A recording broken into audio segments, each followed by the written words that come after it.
By sai najua sisi wote tumepata email ya KRA wakisema to make sure tumefile returns zetu by 30th June. Sijui kama ushaijiuliza mbona wana insistingi on that day na si 31st December. Wacha nikuchanue.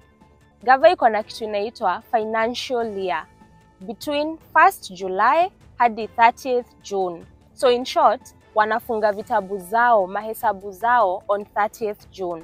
Unaona kama vile wewe ufunga stock, unaenda unafanya stock taking kwa duka yako, unafunga mahesabu. So Gava ufanya the same thing on 30th June.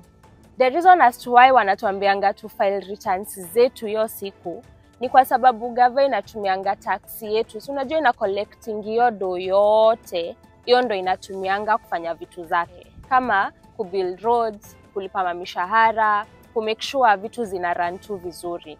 So tumesema hii financial year ni between 1st July hadi 30th June. So ni July, August, September, October, November, December, Jan, Feb, March, April, May, tunafunga 30th June. It's a very important point to note. Juu vitu zenye tunaenda kuongelelea kutoka saa hii, tunaziongelelea kwa hiyo financial year. So kwa hii financial year, between 1st July hadi 30th June, kuna vitu mbili zinafanyika.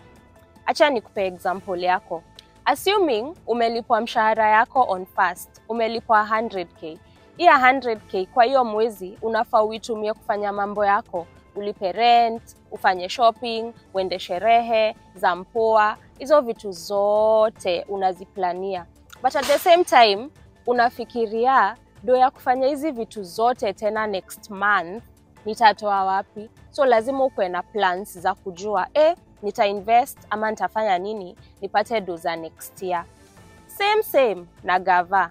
Kwa hii financial year, ikitumia pesa yenye inafaa kufanya miradi, kujenga mabarabara, ilipe mishahara, itengeneze hiyo hosi yenye kwa hapo kwenu, bado wanafikiria, na next year, next financial year, pesa itatoka wapi?